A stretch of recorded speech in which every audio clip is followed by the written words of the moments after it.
आपण पाहत आहात जनद्रोह, आवाज सामान्यांचा. नमस्कार मित्रांनो, मी प्राध्यापक नामदेवराव जाधव. तुम्हाला लक्षात आलं असेल की महाराष्ट्रभरामध्ये काय वातावरण पाहिजे होतं आणि काय वातावरण केलं जातंय. लक्षात घ्या, हे राजकारणातील लोक अगदी हुशार, चतुर, मुत्सद्दी, तेवढेच सरड्यासारखे रंग बदलणारे असतात. हे तुम्हाला लक्षात येत असेल किंवा यायला पाहिजे. आत्तापर्यंत ज्या मराठा आंदोलनाचा फोकस हा अंतरवाली सराटी, मनोज जरांगे आणि शासन काय निर्णय देतं याच्याकडे असायला पाहिजे. तो आता फोकस डायव्हर्ट करण्याची रणनीती या महाराष्ट्रातील चतुर नेत्यांनी आखलेली. आणि म्हणून या नेत्यांचेच कार्यकर्ते या नेत्यांना फोन करतात, आरक्षणासंदर्भात काहीतरी प्रश्न विचारतात आणि त्याच्यावरती ते काहीतरी चुकीचं स्टेटमेंट देतात आणि ते स्टेटमेंट व्हायरल केलं जातं आणि त्या स्टेटमेंटवरनं आपल्या मराठा तरुणांची डोकी भडकवली जातात आणि ती मुलं मग कायदा आणि सुव्यवस्थेचा प्रश्न निर्माण करतात. लक्षात घ्या, तुम्हाला राजकीय लोकांची कोंडी करून त्यांच्याकडून तुमचा प्रश्न सोडवून घ्यायचा आहे, ही वस्तुस्थिती आहे. पण ज्या पद्धतीनं कार्यकर्त्यांना उचकवलं जात आहे, तरुणांची माथी भडकवली जात आहेत आणि त्यांच्याकडून जाळपोळ व्हावी, त्यांच्याकडून शासकीय मालमत्तेचं किंवा नागरी मालमत्तेचं नुकसान व्हावं, सर्वसामान्य नागरिकाला नुकसान व्हावं, अशा प्रकारचं वातावरण राजकीय लोक खूप चतुराने करतायत आणि याच्यातून त्यांना स्वतःबद्दल सहानुभूती मिळवायची. लक्षात घ्या, जे लोकांना हा प्रश्न सोडवायचा नाही ते तो प्रश्न डायव्हर्ट करू इच्छितात आणि तो डायव्हर्ट करण्याची एक चांगली पद्धत म्हणजे ही असते की आपणच त्या लाटेमध्ये सहभागी व्हायचं. म्हणजे समजा एखाद्या नेत्याविरुद्ध मोर्चा काढला तर तो नेताच त्या मोर्चामध्ये सहभागी होणार आणि आमचा ह्याला पाठिंबा आहे असं म्हणून अख्खा जो मोर्चा आयोजित केलेला आहे त्याचं सगळं क्रेडिट ते स्वतः घ्यायचा प्रयत्न करतात. म्हणजे रेडीमेड पोळीवरती तूप कसं लाटून घ्यायचं, म्हणजे पोळी आपली नव्हती, तुपही आपलं नव्हतं, लाटणंही आपलं नव्हतं, कणिकही आपली नव्हती, मीठही आपलं नव्हतं आणि ती ताटली पण आपली नव्हती किंवा काठवडही आपली नव्हती, पण पोळी मात्र तुपासकट खायला हे पहिले असतात. ह्या राजकारणी लोकांना तुम्ही नीट समजून कार्यकर्त्यांनी वागलं पाहिजे. राजकीय लोकांची, नेत्यांची नाकाबंदी करणं हा मराठा आंदोलनाचा विषय. त्याच्यातून सगळ्या लोकांना कुणबी सर्टिफिकेट मिळणं आणि हा प्रश्न सोडवणं या दिशेनं हे आंदोलन जायला पाहिजे. परंतु हे पुढारी काय करतायत माहिती आहे का, की ह्या आंदोलनाची दिशा आता हिंसेकडे वळवायला बघतायत. जेणेकरून लक्षात घ्या, काल काय झालं, प्रशासनाने 2-3 जिल्ह्यामध्ये संचारबंदी लागू केली.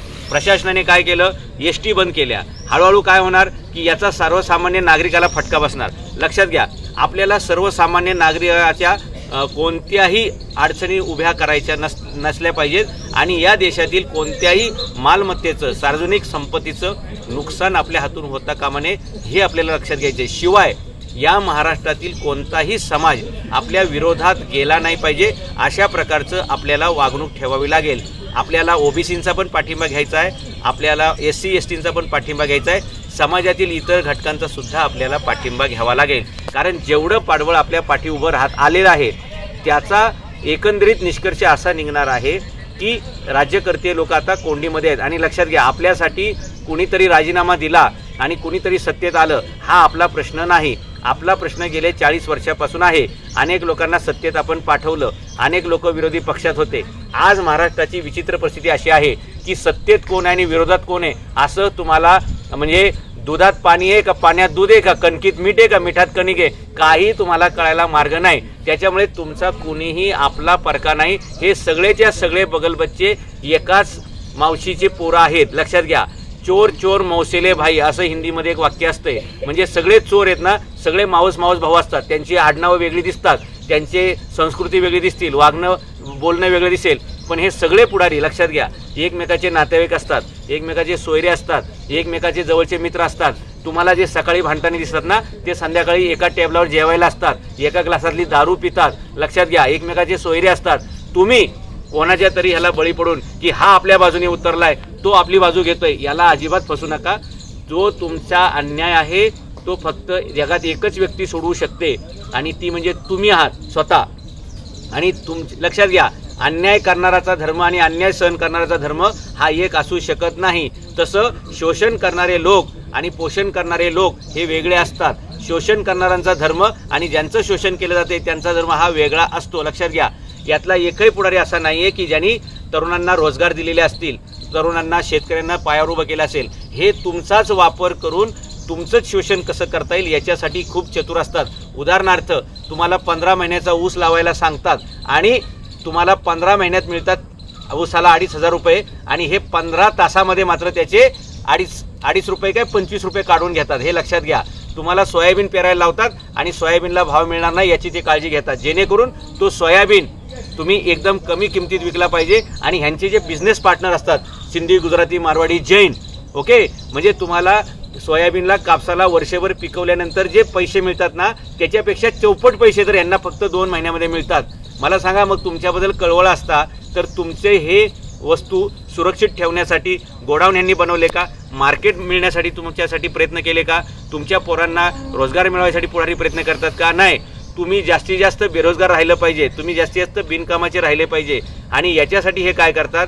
तुम्हाला अशा प्रकारे उचकवतात, तुमच्या हातून काहीतरी कायदा सुव्यवस्थेचा प्रश्न तयार करतात, तुमच्या अंगावर गुन्हा दाखल झाला पाहिजे आणि तुम्ही कुठेच पुढे शिक्षण नाही घेतलं पाहिजे, तुम्हाला चांगली नोकरी मिळणार नाही, तुमचा ट्रॅक रेकॉर्ड खराब होईल, उद्योगात पण तुम्हाला अडचण येईल, पासपोर्ट तर आयुष्यात मिळणार नाही, परदेश तुम्ही कधी बघणार नाही आणि आयुष्यामध्ये तुम्हाला खूप काही अडचणींना सामोरं जावं लागू शकतं. आणि म्हणून आपल्या उद्धाराचा मार्ग आपण स्वतः आहोत आणि आपल्या नुकसानीचा मार्ग आपणच निवडत असतो. म्हणून कोणत्याही प्रकारे कायदा आणि सुव्यवस्था हातात घ्यायची नाही, कुठल्याही प्रकारची जाळपोळ करायची नाही, एसटीवर दगड मारायची नाही. लक्षात घ्या, एसटी हे सामान्य प्रवाशाचं एकमेव शेवटचं साधन आहे. लक्षात घ्या, सर्वसामान्य माणसाला त्रास होईल असं कुठलंही कारण करायचं नाही. आणि कोणत्याही गावामध्ये आपला जो गावगाडा आहे तो सुद्धा बिघडणार नाही याची काळजी घ्यायची. कोणताही समाज आपल्या विरोधात जाणार नाही अशी आपण काळजी घ्यायची. उलट त्या सर्व समाजाची सहानुभूती आपल्याला मिळाली पाहिजे. आपल्यासाठी ओबीसींनी पण मोर्चे काढले पाहिजेत की होय हे पण आमचे बांधव आहेत, यांना सुद्धा मदत झाली पाहिजे. आपल्यासाठी SC STने पण पाठिंबा दिला पाहिजे आणि आपल्यासाठी जगातील तमाम उपेक्षित शोषित लोकांनी आपल्याला पाठिंबा दिला पाहिजे. हे आपण लक्षात घ्या. शिवाजी महाराजांनी सुरतेवर छापा घातला पण तिथे जाळपोळ केली नाही. प्रचंड पैसे शिवाजी महाराजांनी उभे केले, म्हणजे हिरे, माणिक, मोती, पाचू आणि सोनं सगळं शिवाजी महाराज घेऊन आले. पण जी चांदी वजनदार होती, पण शिवाजी महाराजांकडे एवढं व्यवस्था नव्हती घेऊन यायची, तर त्यावेळी त्यांनी गुजराती माणसांना ती वाटली होती. लक्षात घ्या, म्हणजे गुजरातमध्ये जे लुटारू व्यापारी होते आणि हे सगळे मुस्लिम व्यापारी होते बरं का, त्याच्यात पण काही लोकांनी गुजराती लोकांचा गैरसमज करून दिलाय. ज्यावेळी शिवाजी महाराजांनी सुरतेवर छापा टाकला त्यावेळी सुरतमध्ये एकही गुजराती किंवा हिंदू व्यापारी नव्हता, सगळे मुस्लिमच व्यापारी होते मोठे मोठे, ओके. आणि ते 1-2 बोहरा समाजातले पण होते, पण तेही मुस्लिमच होते. शिवाजी महाराजांनी तिथली चांदी तिथल्या गरीब नागरिकांना वाटली आणि तेव्हापासून मेरी तो जिंदगी की चांदी हो गई असे शब्द लोक वापरतात. आणि शिवाजी महाराजांचे आणि गुजराती लोकांचे जसं हे लोक राजकारणी लोक संबंध दाखवतात तसे नव्हते. शिवाजी महाराज उद्योजक विचाराचे होते आणि शिवाजी महाराजांना या देशातील अगदी आज इस्रायलचं जे भांडण चालू आहे ना, इस्रायलमधले सुद्धा लोक शिवाजी महाराजांच्या स्वराज्यासाठी काम करत होते. लक्षात घ्या, मुस्लिम लोक सुद्धा काम करत होते. गुजराती व्यापारी, मारवाडी व्यापारी सुद्धा स्वराज्य आर्थिकरित्या समृद्ध होण्यासाठी आपल्याला मदत करत होते. शेट्टी लोक सुद्धा मदत करत होते. तसं या मराठा आंदोलनाला जगातील आणि देशातील सर्व जात समूहांचा पाठिंबा मिळेल अशा प्रकारे शांततेच्या मार्गाने आपण गेलं पाहिजे. आणि पुढारी जे रणनीती वापरतायत की त्यांना हा प्रश्न न सोडवता त्यांना सहानुभूती मिळवायची आहे, ती न मिळता, लक्षात घ्या, आपला प्रश्न एकच आहे आणि तो प्रश्न सोडवणे हाच आपला प्रश्न आहे. जाळपोळ, नुकसान करणं आणि संचारबंदी लागू होईल, कर्फ्यू लागू होईल असं प्रकरण करणं म्हणजे आपण आपल्याच पायावर कुऱ्हाड मारण्यासारखे. सर्व मराठा तरुणांना यातून माझी विनंती आहे की आपण कोणत्याही प्रकारे कायदा आणि सुव्यवस्थेचा प्रश्न तयार करू नका. आणि राजकारणी लोकांचे जे मनसुबे आहेत, राजकारणी लोकांचे जे स्वप्न आहे की हा मुद्दा डायव्हर्ट करून, ही लाट, ही सुनामी डायव्हर्ट करून ती आपल्याच अंगावर घालायची, तर ते होता कामा नये. ही सुनामी ज्या दिशेनं जायला पाहिजे ती बरोबर चाललेली आहे. आपण फक्त काय करा, जरांगे पाटील पण जसं आव्हान करतायत त्यांच्याही आव्हानाला, त्यांच्याही विनंतीला आपण सगळ्या बांधवांनी, देशबांधवांनी मान दिला पाहिजे. कारण त्या माणसांनी आपल्यासाठी त्यांचं प्राणपणाला लावलेले आहेत आणि ते निष्कामपणे आपल्यासाठी लढतायत. म्हणून आपण त्यांचा शब्द पाळला पाहिजे. आणि ते या युद्धातले, या लढाईतले ते सेनापती आहेत आणि सेनापतीने तुम्हाला एखादा आदेश दिला तर सर्व मावळ्यांनी तो पाळला पाहिजे. अशाच प्रकारचं मला तुम्हाला आव्हान करायचे. आणि फोकस आपला फक्त अंतरवाली सराटी, मनोज जरांगे आणि मुख्यमंत्र्यांचं स्टेटमेंट आणि सर्टिफिकेट कसे मिळतील. आता हे काल काहीतरी त्यांनी परत काढले की आम्ही 3 टप्प्यात देऊ.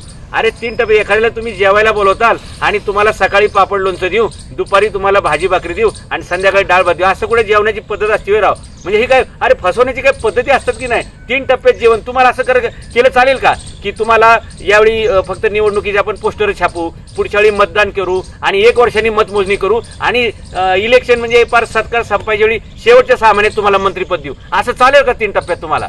वा रे वा पठ्ठ्याण्णव, काय राव, म्हणजे लोकांना गंडवण्याची काय म्हणजे हे तरा झाली का, ही तर हाईट झाली राव. म्हणजे लोकांना तुम्ही वेड्यात करता काय, 3 टप्प्यात देऊ काय कर, म्हणजे तुम्ही आणि पुढारी स्वतःच कायदा आणि सोयीचा प्रश्न तयार करण्यासाठी प्रयत्न करणार बरं का. आणि म्हणून हे असं चेतवत आहे, लक्षात घ्या.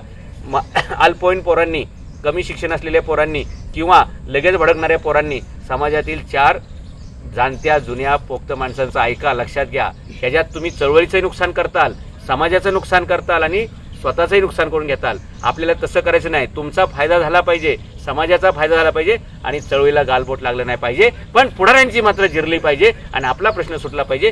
या दिशेने आपण शांततेने गेलं पाहिजे. जय हिंद, जय महाराष्ट्र, जय शिवराय. जनद्रोह आवाज सामान्यांचा या चॅनलला लाईक करा, शेअर करा, सबस्क्राईब करा.